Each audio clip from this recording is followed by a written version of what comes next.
our match against Goldcoin is going to be extremely important. It's just going to be our test to see if we are worthy of getting into LCS. This match basically means everything. Being in Challenger is not where we feel like we belong. I think our mid and jungle have way better synergy. In the games we play against them, they always smash them. We got to see how strong Goldcoin United was in the tiebreaker match. A Nami tidal wave will sink all of the hopes from Tempo Storm of coming back in this game. And we should put up a better fight this time. They'll put up more of a fight this series, but I think we'll still prevail through better play and better knowledge. If we win, we get to play in the promotion tournament. If we lose, we're out, and there's nothing else.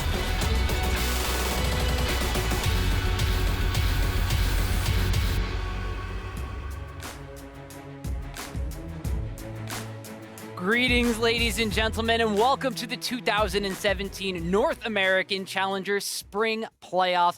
I am Optimist Tom Searfoss, and helping me bring you all of the postseason action is Mark Zimmerman. I'm very excited to be here. Playoffs are the best time of the year. Like Phoenix tweeted out earlier today, do or die time, and I just love how high the stakes get. That's right, because we had 5 weeks of Challenger. It's all led up to tonight, where we see the first round of the semifinals. Tonight, the second and third seeded teams, Goldcoin United and Tempo Storm, will face off. And tomorrow, we get to see first seeded E United taking on the fourth seeded Big Gods Jackals. The winners of those two best-of-5 series will move on to the Challenger Finals, as well as guaranteeing them spots a place in the Summer Promotion Tournament, one step closer at a chance of joining the LCS. That's right, and tonight's match will determine at least one of those competitors in the Spring Promotion Tournament. So let's take a look at who it might be, with Goldcoin United facing up against Tempo Storm in a rematch of last week's tiebreakers.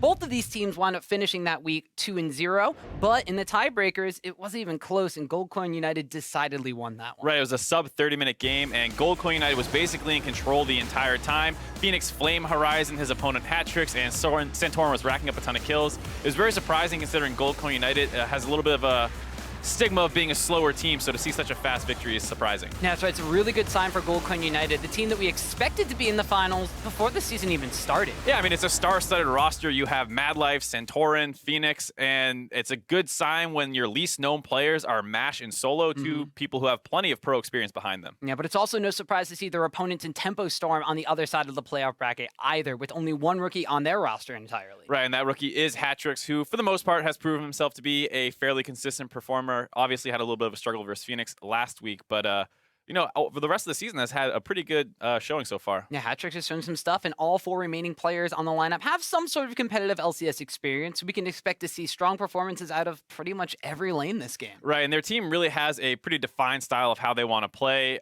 They like a lot of hard CC, kind of engaging, and they like having a go button. And when they don't have one, they do seem to struggle a little bit. They also have some crazy pocket picks. Quas in particular has a lot of tricks up his sleeve, and they can be a little hit or miss, but generally they work out for them. And that's very true. And actually, outside of his unconventional picks, Quas actually shared with us some of the other ways he contributes to Team Tempo Storm. I feel like with this team, I have to step up and be more of a leader, shot caller, and definitely have my voice heard and my opinion on what we should do in the game. I have to make extra effort to not shut down and go into my own solo queue mindset. I have to be actually a leader and team player. So I like this opportunity with this team that I can develop that quality of mine.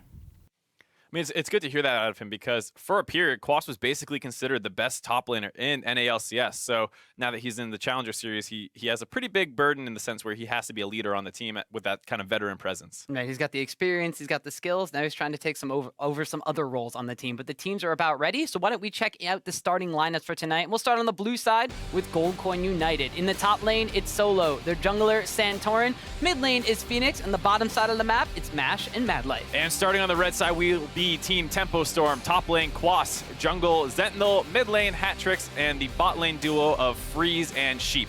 Lots of familiar faces all across the Rift in this one. Yeah, I mean, if you're a fan of NALCS and even a little bit of Europe, you've probably seen most of these guys hanging around that scene for at least a couple of years. Yeah, and even if you have just only been watching the Challenger Series, which I don't know why you would only watch one when there's so much League of Legends action out there, a lot of these guys have kind of made their rotations throughout multiple different sorts of competitive play. Even Hatrick, technically he's a rookie in the LCS circuit. You saw a little bit of experience in the Turkish scene as well, so he does have competitive experience under his belt, and this is going to be super exciting to see. Yeah, I think this is a great matchup. Probably my favorite of the two that we have in the semifinals. I just think that the way that they match up with so much pressure being around mid, and Phoenix being such a huge carry for Gold Coin United is going to be really interesting to contrast that against Quas, who is kind of the same way a little bit for Tempo Storm, where he brings in a lot of crazy picks that try and throw curveballs at the other team. Both of them definitely have a very defined style of the way they like to play the game. We've seen Gold Coin over the course of the couple of weeks adapting what their opponents throw at them. Tempo Storm, on the other hand, I mean, when you have people that like Quas, and even Hat-Tricks in the mid lane has shown some unique picks, they kind of just stick to their guns and don't really give a heed to what the opponents are doing. Yeah, it feels like a lot of the team has a couple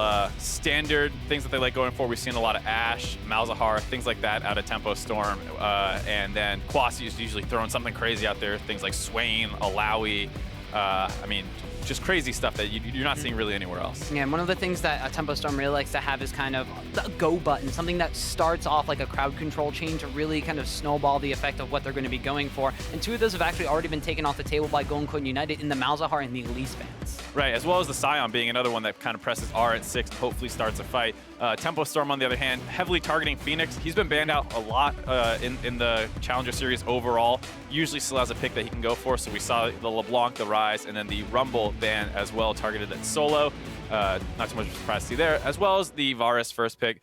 Generally still considered the strongest AD carry on this patch. Yeah, it's no real surprise to see the Varus being left open, going to be the first pick away for Gold Coin United. Mash has definitely been a very consistent member of the team. They were switching between him and Ricard for a very long time, you know, just kind of going back and forth, seeing who kind of fit better at Mad Life. But what in the utility AD carry meta, Mash has definitely kind of been a staple in that bottom lane. He's a very consistent KDA player. He really sets up some of these engages while the rest of his team really moves around and looks for the vision control. Yeah, the second half of the season, Mash was getting a lot more of the playing time. Tempo Storm locking the Ashe. This was something that we talk about.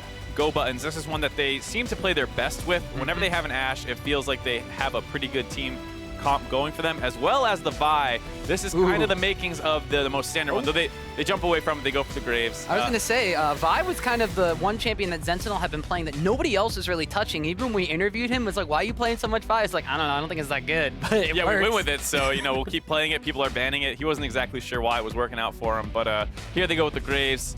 It's kind of been contested as one of the best junglers on the patch with the lethality buffs, Rengar and Kha'Zix being the other two, and we see Gold Coin United grabbing the Rengar there. And we also see the Renekton being locked in as kind of as a blind pick here. Solo played that, I believe, 2 or 3 times in week 5 in and of itself, and he was dominating lane matchups. Specifically, it had been a counter pick to the Camille, which is left open and something Quas has won multiple times with, but here he's just blind picking it, saying, all right, do your worst. Yeah, I actually don't hate this idea out of Gold Coin United.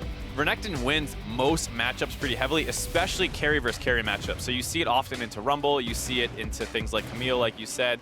And here, Quas's best tank and Scion was banned away, and he doesn't play the other ones at a super high level. That we saw that the team struggled a little bit with the Maokais and things like that. So I actually don't hate the blind Renekton there because it forces Quas to have to pick a little differently. He does take a Swain into it.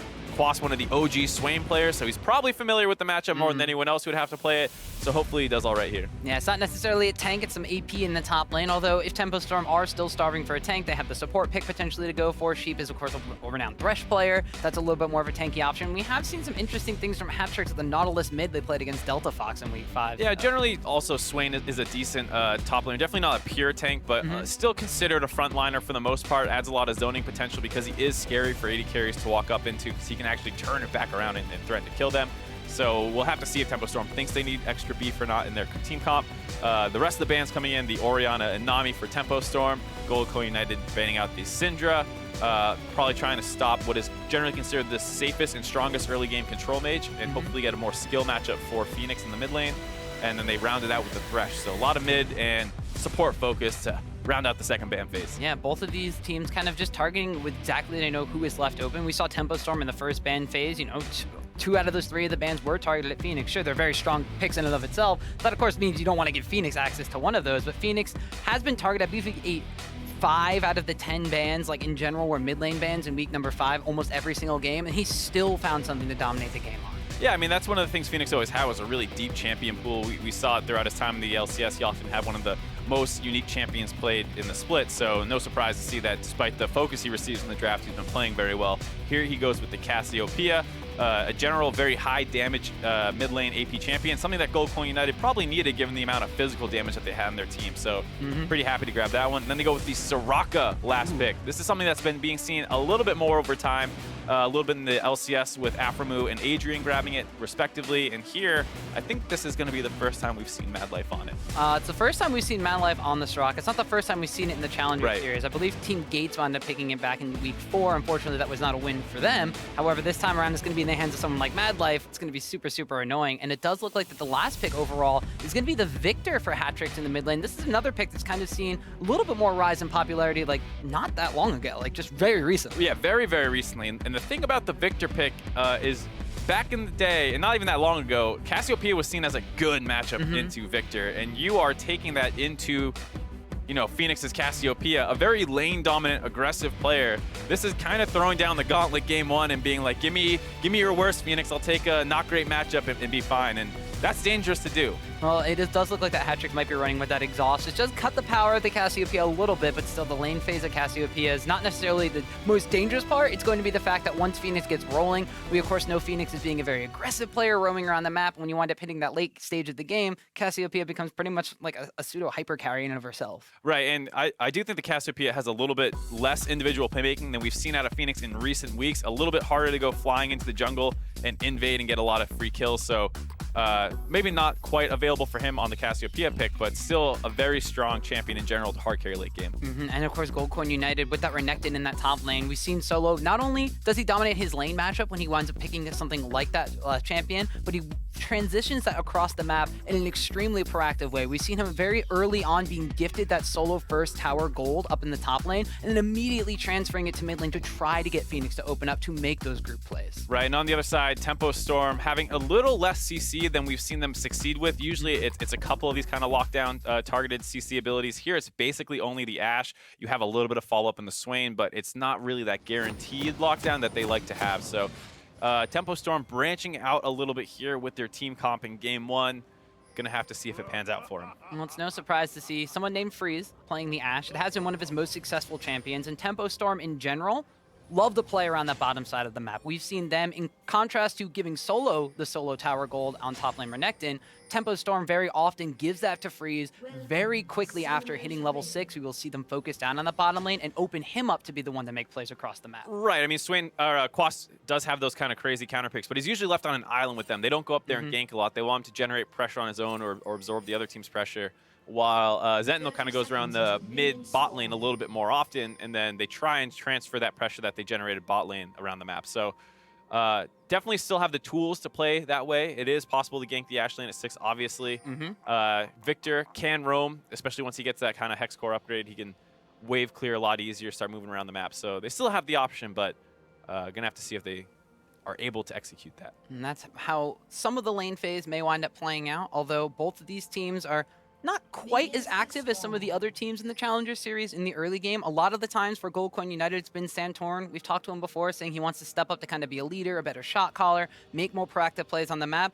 You know, he still kind of has the stigma of kind of being one of the junglers that's more focused on vision control. It syncs up very well with Mad Life in the late game, but very importantly, Santorin has stepped up. He's 100% of their 5 first bloods in the Challenger Series. I mean, yeah, that is kind of the knock about Goldcoin United is you have game 1 Goldcoin United, which is very slow. They often lose the game as they slowly bleed out, don't make many plays, and then they kind of wake up for game 2. And it's nice that they're in a best of 5 here. They can they have more games to kind of bounce back from a potentially slow game 1, but like you said, Santorin doesn't want to be that way. This isn't what Goldcoin United wants to do. It's just kind of what happens in their game 1. So going to see if Santorin can be a little bit of the catalyst for the team. Well, in week number 5, they wound up going 3-0 altogether. So if that says anything about Goldcoin United, then they might be looking all right. But Tempo Storm themselves are no slouches. They went 2-0 in week number 5, and they had to play up against Delta Fox, and that was basically fighting for their playoff lives. Whereas Goldcoin United had a little bit of an easier matchup against Team Gates. Yeah, I mean, week 5 was pretty crazy with the amount of potential tiebreakers we were facing. So many different situations that could come up depending on how those games went. And we only got one. Yeah, we only got one. It was these guys. Yeah, the Tempo Storm did what they needed to make sure that they made it into the playoffs. Both these teams kind of ramped up as the season went on. Goldcoin United definitely a little bit more so. As we get a little bit of a pause here, they were struggling in the early part of the season. They didn't have Mad Life at the very beginning. They were obviously kind of switching between their AD carries, like we were mentioning, between Rikara and Mash. And they finally kind of seem like they settled into a roster and have started turning things around a little bit. Yeah, they definitely took a little bit of a while to adjust to how they exactly wanted to play the game. We saw them having, in weeks 2 and 3, some of the longer average game times, and it did wind up showing up. You mentioned earlier, just the game 1, Gold Coin United took it slow and steady, but then games number 2, they would half that time sometimes, going from like 45 minutes, to middle 20, 30-minute matches. Yeah, and I think a big thing that we sometimes see with them is that around the mid game, when you can start trying to do, kind of rotations and vision control to get the inner turret line down, that's when they seem to slow down a lot. They're not super aggressive during that portion of the game. And we always say you can't really knock them for it because they're going for this kind of more slow and steady wins the race mentality. But you saw some other of their competition in the Challenger Series blowing games open during that time. And specifically Tempo Storm, that's one of their strengths where Gold Coin United's weakness kind of lies. You said they kind of plateau a little bit once they break that outer ring of towers. Normally you're seeing that happen in the middle stages of the game around 20 minutes. To contrast that point, Tempo Storm, they usually take it very slow and steady. They don't have a lot of early game advantages,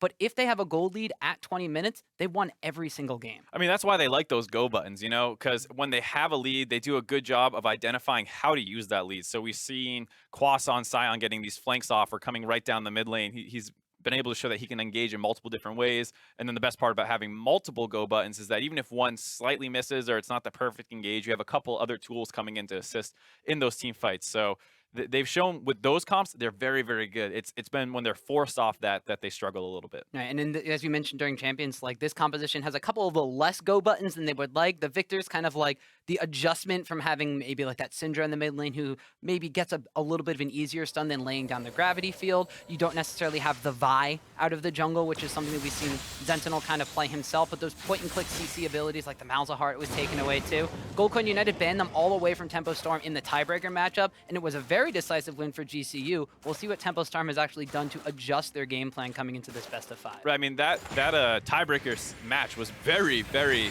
decisive in Gold Coin's favor, and it did seem to come down to a lot of the pick ban phase where they were forced off their comfort picks. I don't think that the Ashe that game is Sentinel makes the early gank onto Phoenix, chunking him out. Not going to be able to force any summoners, but helping get a little bit of a health advantage in the mid lane for Hatrix. And so Hatrix going to get small advantage because of his jungler's gank in the mid side of the map, whereas on the top side we saw Solo kind of shoving the lane into Quas and immediately recalling, going to pick up a refillable health potion in addition to picking up that Dorian shield. So already a teleport being used extremely early on by Gold Coin United, but it's not like they're going to wind up using that one super early. No, I mean, at this stage of the game, it'll be back up before you really need to make a play. Quas on Singe is not a champion that's going to look to make an early level 5 TP play down in the bot lane. Not the best champion for that.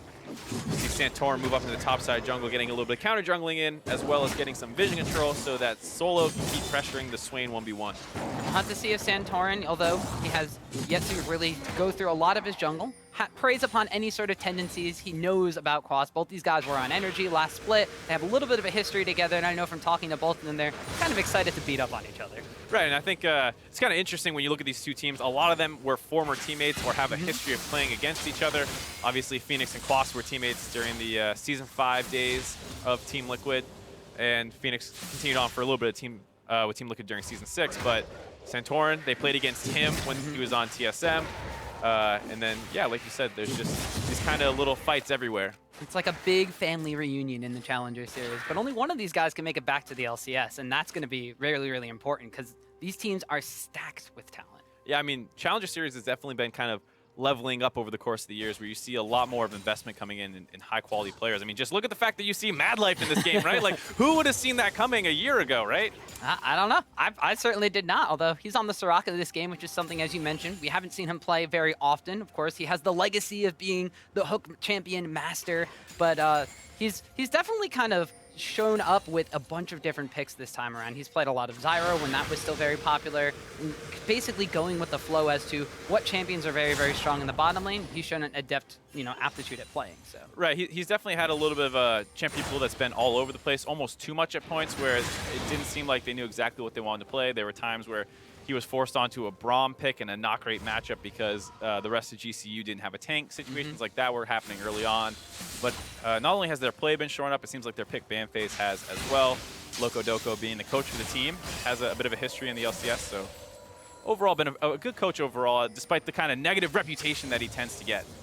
Well, so far in this game, it has been a little bit slow, steady, like both of these teams do like to play. The first thing that we really want to keep our eyes on is not only going to be where the junglers are going to be making like their real first appearance. We did see Sentinel just kind of giving a little bit of love to Hatrix in the mid lane, but also what area of the map really gets focused down first. We mentioned Tempo Storm. They love playing around Freeze. They love playing around the bottom side of the map. They also really like taking early dragons, and with a Mountain Drake available as the first one, that could lead into an early first tower.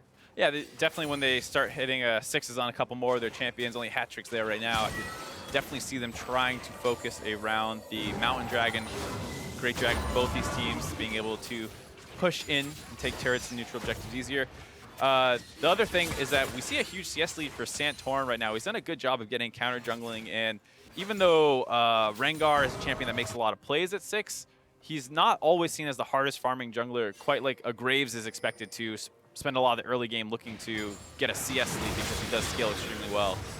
So far, good early game out of Santorin, getting a lot of these camps taken away, making another visit to the Krugs, grabs those as well, and he's still in position to potentially set up for some pressure onto Quas here. Yeah, and as we did see already, Santorin, second time he's taken those Krugs away, about a 400 gold advantage just purely off of his power farming and counter jungling style right now. In addition to that, he has been putting down a decent number of wards, even having extra control ward in his inventory right now, in addition to the one he placed over by his opponent team, Red Buff. Looks like Sentinel's going to be doing the same thing, mirroring on the opposite side. Going for that Tracker's Knife, he's also going to be establishing a lot of forward vision. And these are two of the teams in the Challenger Series that really like stacking up that vision control. Goldcoin United, we already talked about the synergy between Santorin and Mad Life. However, it's Tempo Storm that actually has the most wards placed per minute as a team. Yeah, and I think, you know, you wouldn't have expected that hearing about Santorin and Mad Life being on the same team, but Tempo Storm doing a good job as Phoenix does not land the ultimate there on Hatrix. Looks like Hatrix trying to bait him into Sentinel, gets him a little bit, but they're not going to really be able to convert this into anything. Well, maybe unless Phoenix sticks around. This is preying upon his aggressive tendencies. The exhaust comes out, but Phoenix able to flash away. He does want it getting first blood. Off to the side comes Santorin. He's already flashed forward and able to pick up a second kill onto Sentinel. A 2 for 0 comes basically out of nowhere there for Goldcoin United. Phoenix is able to bait the 2v1, gets his own kill, and then Santorin, who is finishing up on the red buff on the top side of the map, collapses to pick up the second kill onto Sentinel. And that is an explosive start. When we're talking about the dangerous Phoenix, he's finally coming online a little bit here. Yeah, and this is basically, like you said, they're trying to bait Phoenix into this play. He misses the paralyzing gaze. Hatrix actually turns around, so it wouldn't have stunned him anyway. But once that's gone, you'd expect Phoenix to be a little bit more wary of this. But being the aggressive player he is, he does kind of go in, but it works. Yeah, I think Phoenix was definitely aware of the fact that Sentinel was down in that river. They had basically split the map in terms of the jungle, so he was aware of that. And he played it very close. It was definitely dangerous, but he was able to make it work. This has been one of the knocks about Phoenix and his aggressive tendencies in lane. You know, you talk about the Jensens and players like that when he was playing during that time that could force pressure and then back off and kind of absorb the ganks. Phoenix was crazy in the sense that he always wanted to turn the ganks. And you see it right there. He turns the 2v1 gank. Doesn't always work out, but he gets it here. Yeah, and Tempo Storm maybe being a little bit too conservative with their summoner spells there. We saw Hatrix using the exhaust at the end when he was basically dead instead of using it while opening up on Phoenix, and it wound up costing him his life. As now Phoenix comes back with the Fiendish Codex in the tier, forcing the second summoner spell out of Hatrix in a 1v1 with that flash. In the meantime, we did wind up seeing Sentinel and Sheep moving down towards that opponent's red buff area, trying to contest it, but they're forced away by Mad Life and Santorin. Yeah, and things are getting worse in the mid lane. Now without his summoners available, Hatrix has to worry about that Rengar gank coming in.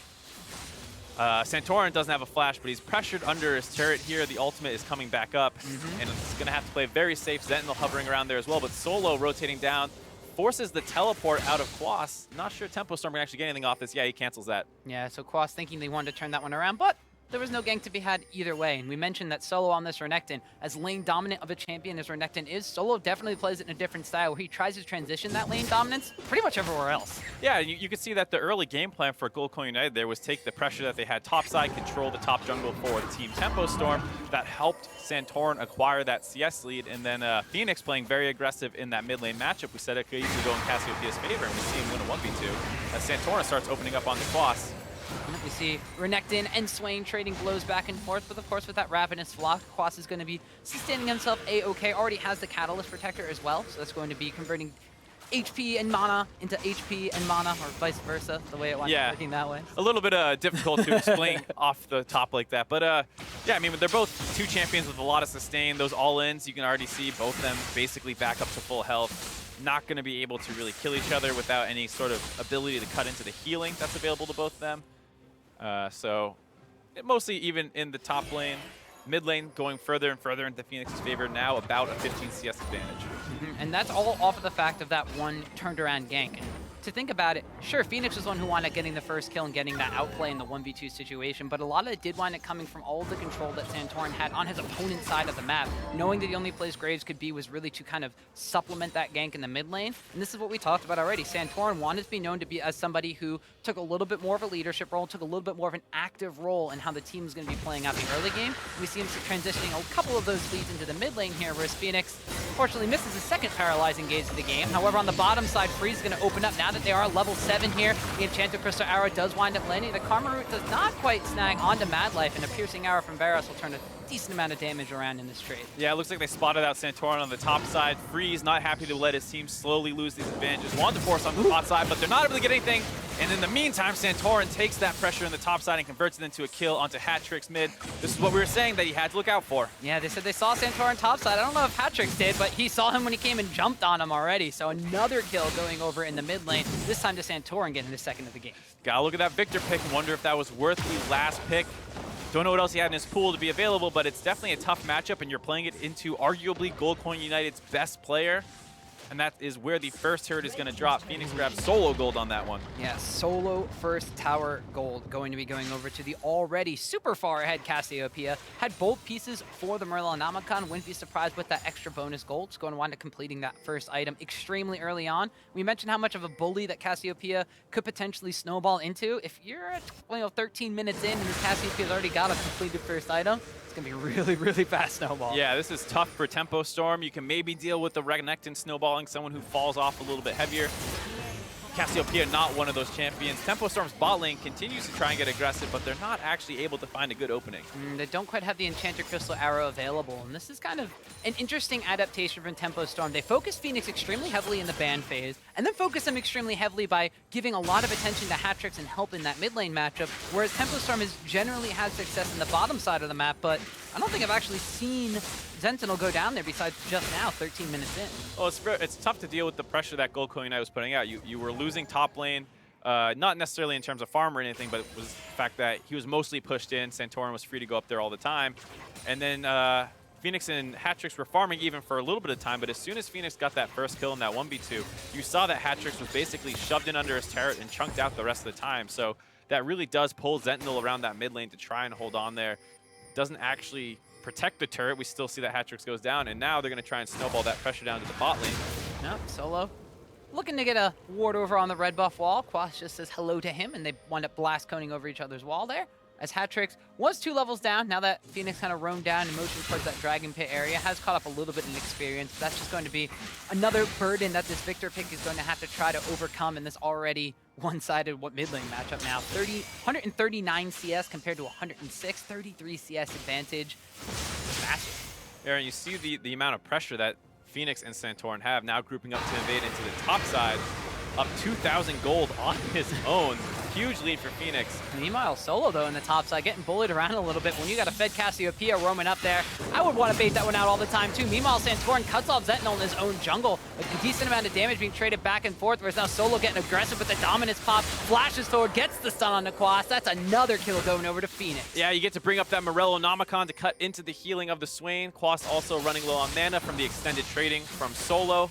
A good collapse by Phoenix, as well as having Santorin cut off any potential help coming in from Sentinel.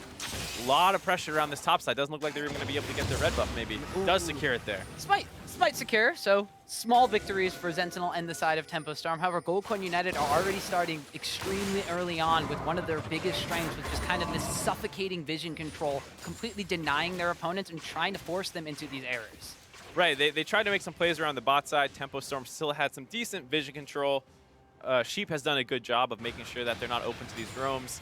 We'll take another look at this gank that happened topside. Santorin baited the trading with Quas. You see that he cancels his Ravenous Flock because he's full health and he's afraid of running out of mana. Tries to flash back. Santorin has the flash follow CC. And Soraka throwing the wishing, trying to get those assists as fast as she can, making sure that they don't trade. Man, I mean, she's got the Ionian Boots with Lucidity. That'll be back up soon enough. And Mad Life hasn't seen a lot of action in the bottom. There've been some trades, but a lot of the action has kind of been focused on the top side of the map. And I mean, good on Gold Coin United. They've already identified that with Santorin invading that top red side of the map, they know Tempo Storm likes to play through the bottom side. You have Mad Life and Mash, who have kind of been a consistent backbone for your team on the bottom side. Let them kind of fend for themselves, focus down those other sides of the map that you know you can carry through, that your opponents have had a hard time getting. Right, I think it's nice that they were able to get the Varus and the Soraka. Makes a pretty stable lane overall. Tempo Storm able to force down this dragon. They're able to grab the first mountain dragon of the game. This is something that Gold Coin United has struggled a little bit with over the course of the Challenger Series. Not actually controlling dragons that well. Even when they've had gold advantages here, they lose the first one of the game again. And it's true, Mountain Dragon, kind of hard to use from behind like Tempo Storm is, but it does stop Gold Coin United from being able to use it to continue to snowball. Fun fact, Gold Coin United takes 55% of their first dragons. A little over half, right? Sounds pretty good. But then you consider how many early games they win. And Tempo Storm takes 73%. Yeah, so there you go, the numbers. So Tempo Storm, the third seeded team, grabbing 73%. So I mean, that's what you get from a team that focuses so much on that bottom side of the map. And as we already mentioned already, it's surprising to see them focus on hat-trick so much. And I don't know if that's just a symptom of the fact that they wanted to target Phoenix that heavily, or it is due to that pick and ban phase you were mentioning. There's a lot of mid lane bans. Phoenix still gets the Cassiopeia, and the response was the Victor that, as you mentioned, historically hadn't been the best matchup into it. Yep, here Solo starts off another dive on the cross. Phoenix roams up, going to be able to cut into that healing, and yeah, it's all too easy. Yeah, so Phoenix roaming it, getting himself another kill. This one completely under the tower. Solo is just happy to tank that one up. That's going to be another tower dropping on the top side while Tempo Storm tries to get some sort of pressure on the bottom side, but Santorin's right there to cut them off. Yeah, and overall, a nice play by Gold Coin United, having Phoenix be the one roaming up to help with the top dive, while Santorin hovers around the bot side, is also collecting that mid wave right now. Good coordination by the team, covering up any potential plays that Tempo Storm could have gone for. And Phoenix completely taken over this game at this point. Tempo Storm didn't give that much attention to the mid lane early on. For the most part, Hatrix was doing fine farming early. They did have the initial gank to chunk him low to help Hatrix get that level 6 and to get to that Hex core upgrade, which is very useful on the Victor.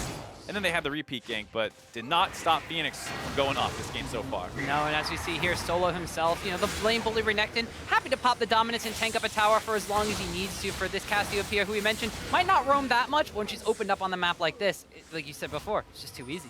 Right, I mean, I don't know what Colossus is supposed to do at this point as we see the Rift Herald going down. Not the most popular objective on the Rift, but it's my favorite.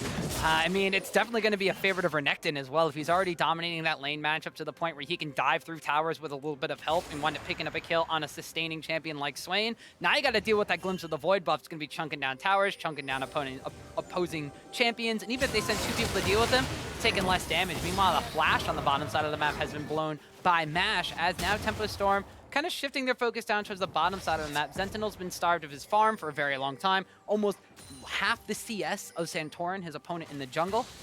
This Sentinel Graves, unfortunately, has not really gotten his ball rolling this game. Yeah, Santorin had basically been out-jungling him from level 3 when he was able to start stealing away those Krugs and things like that. It is off the back of a little bit of lane pressure that Gold Coin United solo lanes did have, but still smart pathing by Santorin to get that lead. Was able to convert it into some kills. And he's been comboing extremely well with Phoenix, the jungle mid synergy of Gold Coin United, seeming a little overwhelming for Tempo Storm. Well, Gold Coin United, as we crest about the 20-minute mark, with a 6,000 gold advantage already, which is extremely substantial. I mentioned the fact that Tempo Storm, if they have a lead at 20 minutes, have not lost a match. Gold Coin United, on the other hand, they're not too shabby themselves. If they have a lead at 20 minutes, they usually win about 85% of those games. So Gold Coin United, they're taking those early game advantages. They're not letting Tempo Storm, well, set the tempo and play to the pace that they normally like to. And we've seen Tempo Storm struggle when they are behind at this 20-minute mark. Gold Coin United is now starting to focus down onto that bot side jungle. Solo is far enough ahead. They want to go for the last outer turret available. They're starting to set up the vision control. They have a lot of dive potential with a Rengar and Varus. We'll have to see if they're able to actually convert. You see Tempo Storm already called Sentinel down to cover it, and they're recalling now, backing off, realizing the amount of pressure that they're under. Phoenix hiding away in the fog of war, seeing if he actually needs to rotate down there. Looks like he's not going to bother. No, it's the last remaining outer tower on the map. for Tempo Storm. Gold Coin United are going to just take that one away, as you mentioned, just because of all the rest of the map pressure they have. Cassiopeia and Renekton pushed extremely far up, and that mid lane can roam down. We see Santorin's Rengar just hovering around the jungle, as that blue buff will be spawning relatively soon. Tempo Storm already severely on the back foot in this one. Gold Coin United have just kind of been controlling everywhere on the map from pretty much that first kill. Yeah, and I mean, it was such a brutal kill to lose, too, the way it happened. The 1v2 turn, and then you have Santorin coming in on the backside to clean up the other kill. And Cassiopeia already has a favorable matchup versus Victor. Once you start giving him the lead in gold as well, it becomes very difficult to hold on, as well as the fact that he didn't have summoners, really. And Gold Coin did a good job snowballing as well. Yeah, solid 3,000 gold advantage for Phoenix over his lane counterpart in Hatrix. An additional 2,000 gold out of that jungle matchup, and 1,000 between those solo top laners, the Renekton getting the better half of Swain in that matchup. The bottom side of the map, though, for Tempo Storm, it's normally the side of the map that winds up winning in the game. It's one that's going even in this matchup so far, but it's definitely going to have to do more than just survive to get Tempo Storm kicking back into this one. Yeah, it's very hard for the Ashe Karma to win that lane significantly. Ashe does not have the ability, they don't have any hard CC in that lane, basically. Until 6, sure, the Karma Tether is available, but that's going to be very hard to land. You basically have Mash focusing on wave clearing. Mad Life's able to heal up any poke. You see an arrow by Freeze on the solo, not the target they were hoping for, looking like they were aiming for Mad Life. Not going to quite land on the Soraka. The Ashe Arrow instead hits the Renekton, but this is Gold Coin United now, slowly transitioning that vision back up onto the top side of the map. They have multiple members down on the bottom side, so they're going to be content covering that side of the map, and it looks like that now with Baron on the map, they're going to start getting control over their opponent's red side, making sure that if there's going to be an objective fight, they're the ones setting it up and not their opponents, as they now transition that pressure into the mid lane, already chunking down that inner tier 2 tower to about half HP. Yeah, Gold Coin United not tunneling on the Baron too much. Got a little bit of vision up there, but mostly controlling around the bot side jungle. Ocean Drake is available. Gold Coin United doesn't seem like they're prioritizing that one too heavily, and instead looking to keep the pressure up around these turrets. It's hard for Tempo Storm. We talk about the fact that they don't really have a true tank, but they have the Swain who can play frontline a little bit, but he is behind at this point. Doesn't have too many items, and it's hard for anyone to really match Phoenix. It's not too often you see a Cassiopeia in a split push situation, but who are you really going to send against him? Well, the problem is, too, you have that very early Morello-Namicon. You mentioned how effective it was at cutting the healing in ganks. Now you have a Swain that has, you know, a fully stacked Rod of Ages, but that's pretty much the only item that he's been able to complete so far, going up against the Cassiopeia, who's already on 3 items herself, the Seraph's Embrace, the Abyssal Scepter, the Morello-Namicon. It's basically almost at late game Cassiopeia already. Yeah, 3-item Cassiopeia at 23 minutes is insane. Phoenix has destroyed this game so far. Could soul this Drake. Santorin says, wait, I'm a jungler, I'm supposed to be here. Shows up to help finish the dragon off with Phoenix, though he didn't really need too much help. Gold Coin United looking like they're going to reset. Not actually able to grab any of the turrets, though they're happy to grab their first dragon of the game 23 minutes in. Hey man, taking an Ocean Dragon's not the worst thing in the world. You have a glimpse of the Void Renekton, who's stealing away your opponent's jungle now that your jungler doesn't really need to abuse the opponent anymore. I mean, you have so much things going in the favor of Gold Coin United already this game. Tempo Storm's definitely going to be hard-pressed for this one. We've seen already Tempo Storm, when they do wind up getting behind like this, sure, they can stall out a game. They've had a game against Big God's Jackals where they stalled out a poke composition until 40 minutes when the poke comp was starting to fall off. But even then, with a late-game Sivir, they struggled to find opportunities to come back into it. They didn't have any hard CC in that composition. This time they got an Ashe Arrow, but they don't have the same kind of scaling like a late-game Sivir. Yeah, and the problem is you're also against the Soraka, who's great at keeping a target alive. Even if you do land an arrow onto Phoenix, who is basically the hard carry at this point that you need to kill early in a team fight, even if you land that arrow, you have Seraph's Embrace, you have a Redemption completed now for the Soraka. So it's the fact that you're just generally against the Soraka, who has a ton of healing. So it's very difficult to see a world where Team Tempo Storm is able to find a fight that actually gets them back into this game. It's like a less tanky, prettier looking Tom Kench. The way it's Soraka? He's one of those targets alive for basically forever. That's one way to look at it. That's the way I like to look at it. I'd rather look at that than look at Tom Kench. What's true beauty, Tom, huh? You're telling me Tom Kench isn't beautiful? I mean, as a fellow Tom, I have to say he is the most attractive champion in the League of Legends. Maybe a little bit of bias there. None at all. Gold Coin United slowing down a little bit. This is one of the criticisms, like we said, that we had about them. Despite how hard they were snowballing this game, they have not yet cracked any of the inner turrets yet. Phoenix has transitioned up to the top side. They set up a 1-3-1, but they're not actually able to really start breaking these down yet. A number of the turrets have gotten low. but you don't see these dives come in, right? With a Rengar Varus, you think that you would be able to get pickoffs in the jungle or get some dives through the pressure and rotating members over to a single lane. And this is the kind of play that you just don't tend to see out of Gold Coin United, at least in game 1. Well, they might have heard you, Mark, because they decided to finally group up together in that mid lane, continuously bouncing between the top lane where they had Phoenix split pushing away, and that middle lane has kind of run Tempo Storm a little bit ragged. They're able to get down that mid lane tower that had been dropped to about half HP from the previous push, and now, like I said, with Phoenix in that top side already pushing down the minions, they're going to rotate up there. They've got vision control. They can see if anybody's coming from behind, like Quas is about to do. They got Solo just following after him. Right, I mean, we talk about how Gold Coin United doesn't play super aggressive, but you have to look at the side of Tempo Storm as well. Gold Coin United can win the game this way, slowly grinding Tempo Storm down. There's no reason that you need to dive with the Rengar, Renekton, Varus. So, I mean, they can keep playing this way, and eventually it will be on Tempo Storm to find an opening to try and swing the game back their way. Well, we do see Hatrix getting a little bit of trade damage against his opposite member in Phoenix. It looks like Tempo Storm's going to try something out here. They land the arrow on Mash, and the CC chain flashes forward and lands through, but the Soraka keeps Varus alive. The chains of corruption fly out, and looks like it's going to be 2 kills picked up for Gold Coin United. They do finally wind up melting down the Varus, but what is it going to cost them? Sentinel has to flash away as Phoenix comes in from the top side of the map. It's a quick turnaround from GCU. Yeah, Gold Coin United, you see the power of that Soraka there, able to keep Mash Me alive for quite some time, though Phoenix caught out a little bit, trying to turn this back around, flashes away from the Swain to get an angle onto Hatrix, blows him up. And he gets all the healing from landing those fangs on the poison, and Solo's going to come in as well as Santorin. They clean up another 2 kills, and with all this established vision, looks like it's Baron time. They still have Sentinel available, so Gold Coin United needs to be a little bit concerned of the steal attempt coming in, so they have Solo sitting over the wall, going to try and zone him away. Sentinel not even going to bother trying to stop this. He's actually farming on his bot side jungle.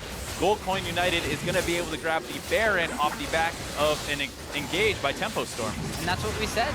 Gold Coin United likes getting control of their opponent's areas of the map, loves forcing them into the dark. And when you think that Tempo Storm has an engage, it's Gold Coin United who are able to keep Mash alive long enough to spring their own trap. Right, I mean, it's nice that they get the engage onto Mash. Eventually, they're able to finish him off. He does live long enough for the rest of Gold Coin United to collapse and pick up their own kills. And then the big problem is you didn't even actually kill the real threat on Gold Coin United. Nope, Phoenix comes in from the backside of the fight and just starts wreaking havoc. And even though it looks like that Phoenix, with that character over-aggression, is trying to bite off more than he can chew, the Saris Embrace shield and the heals coming out, just keep him alive. And Santorin and Solo just there to help him out. Yeah, really important that he was able to get that stun onto Hatrix. It looked like he was trying to use the brush to get some cover. It was warded, but Hatrix not able to react in time, goes down to Phoenix, who has a good flash away from the Swain so that you can only really be taking damage by one person at a time. No, and we posed the question before, how are you going to wind up breaking more than one inner tower? Baron buff's going to be a really good way to do that. You already got the glimpse of the Void on Renekton. He can sit up there and split push, has his teleport still available, so there's no real challengers that you throw at him that he won't be able to slice and dice his way through. We have Phoenix, of course, now 3, 0, and 4, picked up a Rylai's Crystal Scepter on top of all of that after that fight. Even has the Elixir of Sorcery in his inventory because what else is he going to buy at this point? More items, because Cassiopeia can buy 6. That's true. He doesn't have to buy the boots, so technically he's not quite utilizing that slot. But I guess, I mean, at this point, if you're pushing in with the Baron buff, you are 9 kills to 1, you're this far ahead, you're looking for game ending. Yeah, you grab that Elixir right now, helps you push as well, blow people up, and it's going to be very hard for Tempo Storm to be able to find... Oh, Mad Life tanking up the tower, though. Santorin's going to tank up the Enchanted Crystal Arrow from Ashe, so they will keep him alive. They have an Ocean Drake on their side, and they still have Baron buff minions, and Quas just gets melted. I didn't even think he was taking that much damage, but Cassiopeia just rips him to shreds. Meanwhile, on the opposite side of the map, though, Hatrix getting the better of the trade here against Solo. Hatrix very low on mana. Solo's going to get the wish there from Soraka. The dominance popped already, though. He does have to turn back. Yeah, it's the big question for Tempo Storm. Are you even able to kill the Cassiopeia, who's the big threat? Or do you need to focus down the other members? But then when you try that, Cassiopeia runs free, and you see Quas go down there as Mad Life was getting a little low. Kind of baited Tempo Storm to walk forward more. We saw Santorin popping the zoning ultimate from Rengar, so the throw of the hunt was there just to scare everybody away. And with the Baron buff still on multiple members, Gold Coin United take their first inhibitor tower and first inhibitor just 30 minutes into the game. Yep, looks like they're running down now to potentially grab a Cloud Drake. They're pretty happy with just cracking the bottom inhibitor. That's good usage of the Baron buff so far. About a quarter left on it, but it'll be hard to put into more use after resetting and grabbing this Cloud Drake. So that's Gold Coin United now 10 kills to 1, up about 14,500 gold. 30 minutes into the game. This is the definition of getting your solo lane snowballing ahead. Yeah, and Tempo Storm's lucky that they were able to grab one of those kills. Otherwise, they'd be facing a perfect game out of Gold Coin United here. They got a dragon. They do have the dragon That'd as well. be a no-hitter. Right, we were talking about over this. Yeah, we argued about this before. What is a no-hitter? It's no kills, but maybe you get an objective. Yeah, I don't think it's turret. I think it's just the It's dragon. like a dragon or maybe like a sneaky Rift Baron. Herald. Does he really count as an objective? Whoa, don't throw shade at my boy like that. I mean, he makes people look purple, so I guess that's pretty cool. Yeah, he's there. He respawns once a game. If anything, he is the most important objective. He only exists once. You know what else only exists once on the map? A Nexus. That's true. And that's what Gold Coin United are going to be trying to push down here as they take another outer tower on the map, the 7th one of the game for themselves. Most of them grouped up on the top side of the map. We have Solo with the Renekton in the mid lane, pushing up that lane as well. Another Thrill the Hunt will be popped to try to zone Tempo Storm away, but Tempo Storm a little bit more stalwart with this one, but with Super Minions pushing on the opposite side, eventually someone's going to have to deal with it. Sure, it looks like they were maybe a little too eager there, maybe saving the Rengar ult till the bot wave was pushing a little harder on its own. Maybe with this wave it would have been a little better used, but they still have the pressure up on the top side as this bot wave pushes in. They're continuing to threaten this top inhibitor turret.